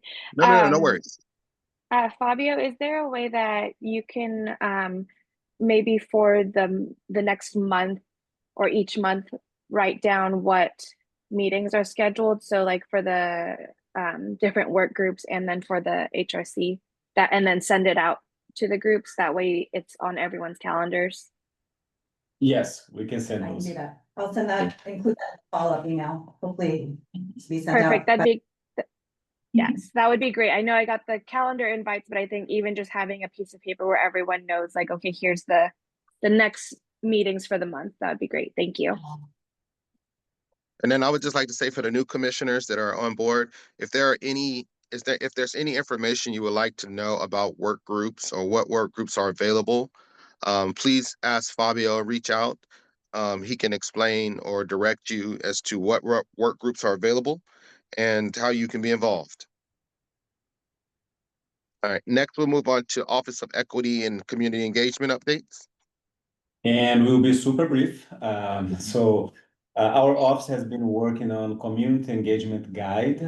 This is a document that we want to make available to all of City of Virginia staff to provide some guidance and standardize in a way how we do community engagement. So people can have a similar experience when they are interacting with city staff across departments. That conversation is happening through our Equity and Community Engagement Network. It's a network of staff in all departments. We meet every other month and we discuss equity and community engagement issues.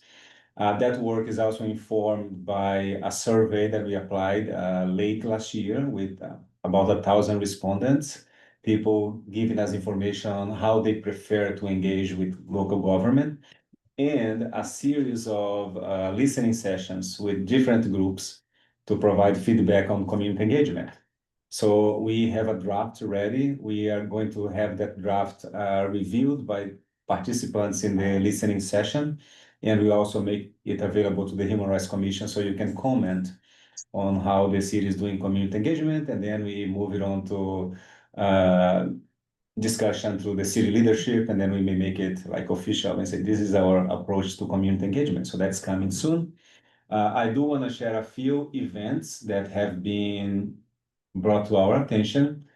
So I hope you can see it now. The first one is, can you see that, Melissa? Which one is on? Yes. Oh, yes. Yeah. So the third Thursday event, it's happening monthly and through the Equity and Community Consortium. So a consortium of local government agencies in our region. And this one is happening in partnership with NAACP at the Clear Lake Community Center in the Bethel neighborhood. We also got an invite for the Nobel Peace Park Community Festival happening on September 21st. Again, you can see here the organizations that are participating and the program, and we will be sharing that with the commissioners via email. We will send a follow-up email tomorrow morning. Finally, we also had an invitation for the Eugene Environmental Film Festival. There was interest in request for support, but it was outside of the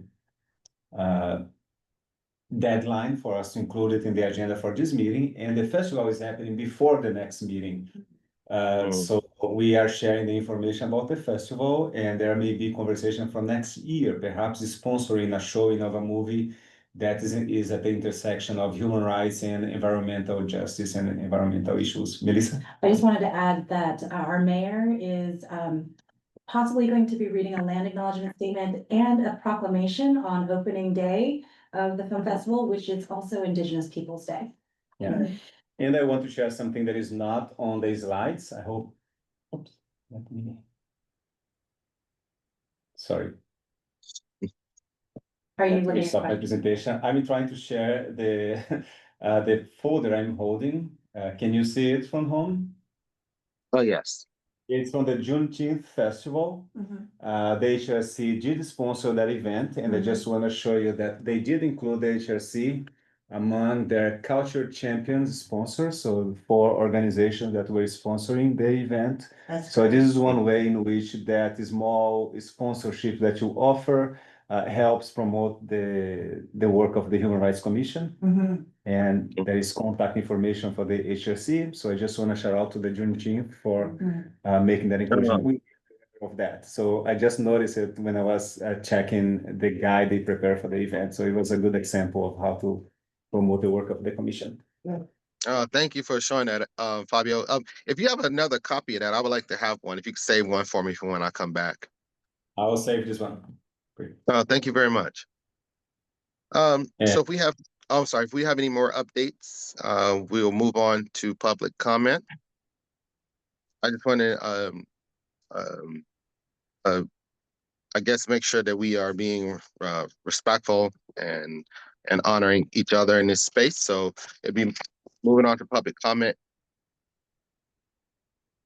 So we have 11 folks who have signed up to provide public comment. Some have provided them written that I could read aloud if that's permitted. I don't recall the limitations, the time limit. So what?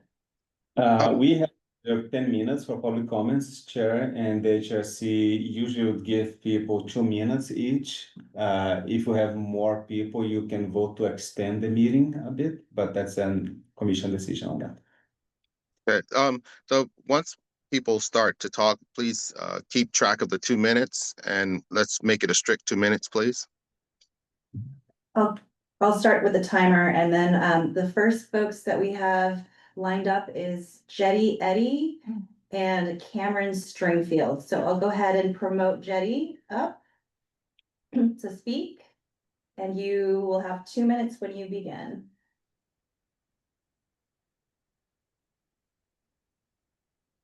Jetty, you can go ahead. Yep. All right. Okay, 2 minutes. I am here. I'm wearing a lot of hats at this right now. I am the founder of the Barefoot Defenders. And so we work alongside with the Unhoused, and there's so many things you guys talked about tonight pertaining to that I feel like I could bring some viable feedback. So I'm hoping maybe I can connect with somebody later and give you guys just some things from the streets that I know that might be helpful. I also want you guys to know some of the things that have been happening in our city as far as like ICE is going. I don't know if you're aware, but we've had, I can't tell you the exact number.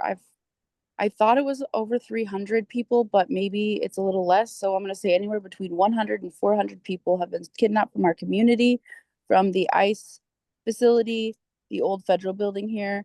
And one of those people include a 14-year-old disabled child. These ICE agents are getting extremely rough with people who are being peaceful protesters, who are not blocking. They sent somebody to the hospital. So that's something that I think that our city needs to be aware of, and they're getting more aggressive. I also want to say no flock in Eugene. I believe that EPD is going to misuse these cameras and specifically for me, like targeting me as an outreach worker. I have had spoken to this commission before about this. There's some pretty horrible officers that target me and give me charges, and I'm concerned about the way that the flock cameras will be used. So I hope you guys will stand back like with us and say no to that. I want to also point out that if there's $500,000 towards replacing Cahoots, why are we not just funding Cahoots and continuing that? Our city members that use Cahoots, they they trust them. They don't trust the city. And I think we really need to consider that. How much time do I have left? Actually. Okay. Well, then that's all. Thank you for your time. Thank you, Jetty, for your comment. We'll definitely, I've been writing down stuff, so I definitely will make sure we discuss some of this at our next agenda meeting. Next, we have Cameron Stringfield. Yeah, can you hear me? Yes. All right. My name is Cameron Stringfield. I live in Ward 7. I'm an organizer with the Party for Socialism and Liberation. This is my first time that I've come to a Human Rights Commission meeting, but I felt that it was important to come to you today to talk to you about the flock cameras, which is a human rights issue. We have seen in many places, including in Oregon, ICE and other federal agencies accessing flock for immigration purposes. Even as Flock says they've ended their pilot program with Customs and Border Patrol, the data that they're compiling about all of us can still easily get in the hands of these agencies and be used for deportations. We're also seeing that ICE and DHS are routinely carrying out deportations without due process, including here in Eugene at the ICE field office at the old federal building, as was mentioned. We've also seen flock cameras used to track women who are seeking reproductive health care in another state, as well as police officers using this system to stalk their ex-partners. This system puts women and LGBT+ people at further risk of harm. This system is also managed by AI that mismatches license plate numbers 10% of the time, which leads directly to police violence. The system's algorithm also can decide somebody traveling is suspicious and tag that vehicle for police to pull over, so bringing more unnecessary encounters with the police. Which if that's 10% of the time, that's not safe. And the system also carries a chilling effect for First Amendment activities such as protests. And we would not have the human rights we do today if it were not for mass protests and civil disobedience. Human rights commissioners could even potentially be surveilled and placed on hot lists if you were ever to be opposed to something the police department wanted. Flock is a threat to our constitutional rights and therefore also a direct threat to our human rights.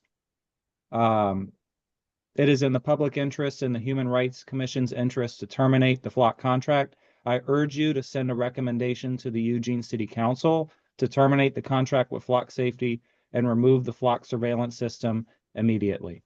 And if you want more info on the Flock system that EPD and Flock Safety will not give you, I encourage you to go to eyesoffeugene.org and connect with those people if you want to learn more.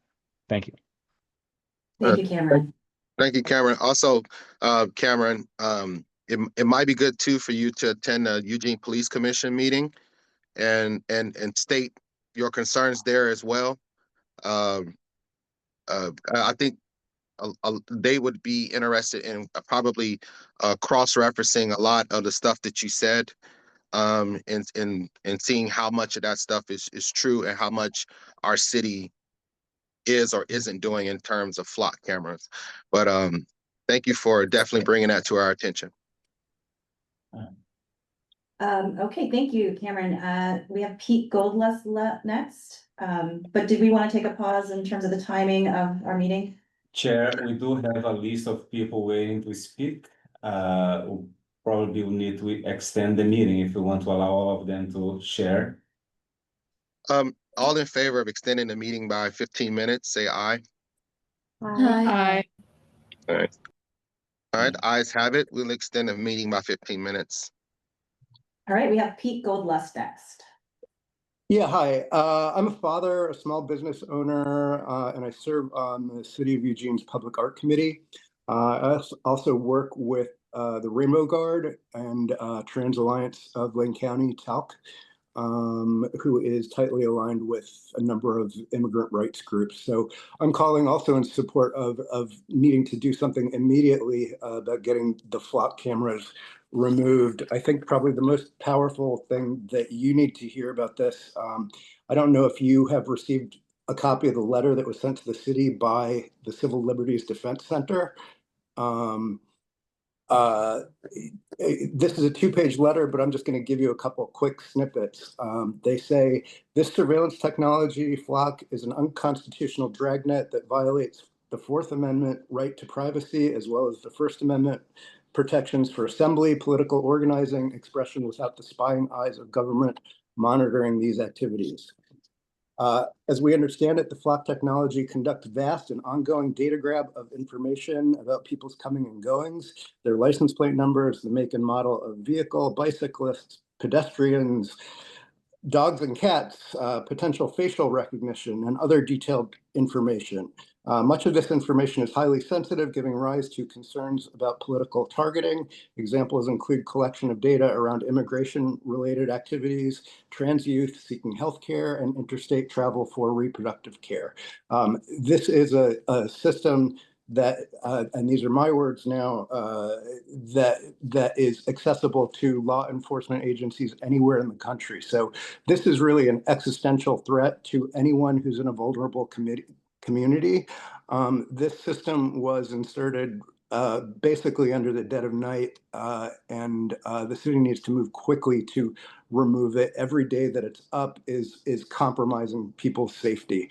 My request to you is to make a strong statement and to act quickly before the city's work session on October 8th to let them know that you object to the system. It is a clear violation. It creates a financial liability for the city, although as a human rights organization, I don't expect that's first and foremost for you. But it's an abomination. And there were over 100 people, I believe, that came out to the city council meeting last week to express their displeasure at this across a whole wide range of communities. This should be top of your radar right now. Reached our time. We're gonna go to Jeffrey Gordon next. Sorry to interrupt. Testing. Can you hear me? Testing. Yes. Yes. Yes. Thank you. My name is Dr. Jeffrey Gordon. I live in Ward 7, and I work as a clinical psychologist treating adult survivors of trauma, among other problems. I beg you to advise City Council to cancel the contract with Flock Surveillance Company and to remove these intrusive spy sensors from our streets as soon as possible. All of us here have already attended several Eugene Police Commission meetings. I emailed the HRC with the text of an article titled "Flock Safety's Feature Updates Cannot Make Automated License Plate Readers Safe." This article documents how the Flock National Surveillance Network has already been used in Texas to hunt down a woman for her crimes of self-guided abortion, and how informal information requests of local systems nationwide have been used by federal officials to track down immigrants. The very design of this nationwide AI dragnet system is such that no possible reforms will make the surveillance system safe for Americans or immigrants. Police Chief Skinner attempted to circumvent public approval with the way the system was purchased, and he has been lying on record to the public and City Council about the capabilities of the surveillance network. His promise to negotiate a new contract with Flock is untrustworthy, and regardless, no reforms will make the system safe.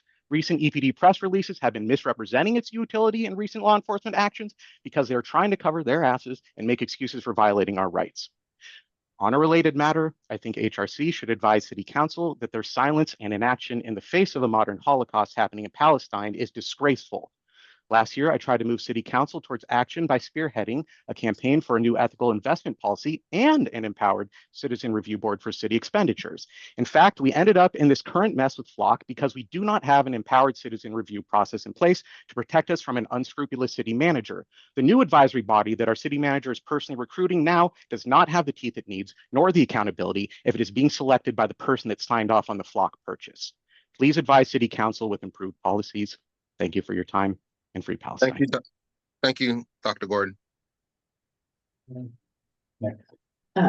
So next person was Eli, and unfortunately he had to take off, so he did send in some written comments.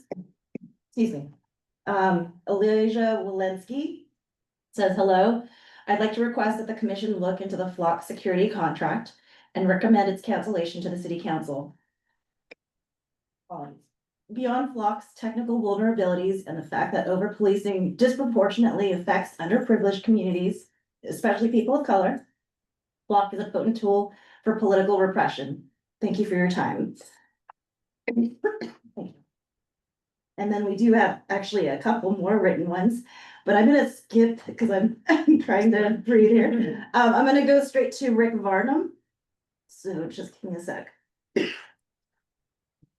You can come watch the time. Rick Varnum. Give me the list. Thanks. Sorry. Rick, you can go ahead. Rick, are you still there? Okay. I am not Rick. I am Denise Jessup on Rick Varnum's Zoom account. And I am thanking all of you for allowing me to speak tonight, commissioners and staff. I also am extremely opposed to the flock cameras. I urge you to take a stand against them. The cameras were installed without public input and even without the police commission's knowledge. Many cities around the country have removed these cameras. Flock is a national company and it is not a safe holder of our community information. As Cameron said earlier, this information has been used by ICE for illegal deportations. As a sanctuary city, flock cameras do not belong in Eugene. If you've not yet seen the 90 minutes of public comment at the September 8th City Council meeting, I urge you to watch the recording. As someone else said, there were 100, maybe 150 people there opposed to flock. 69 people signed up to speak in public comment. Of the approximately 40 that were able to speak in the allotted time, none of them were in support of flock cameras. All but 3 spoke against flock. The other 3 spoke about different issues. The speakers were insightful, highly informed, sometimes actually funny, and very concerned about the camera's violation of human rights. Please learn more about this horrifying situation and advocate against it. Thank you. Thank you. Thank you, Denise. Next in line is, and forgive me for mispronouncing your name, Ashu Bazuzi. Hold on now. Come on. Oh, you're usually on the top. Hello. I agree with, I don't know why I'm not on camera, but whatever. I agree with what other commenters have said about flock cameras. I'd like to add that other cities have lost great deals of money due to expensive lawsuits following the failures of flock cameras. I'd also like to say that AI-based systems are subject to the biases of the data that they're trained on.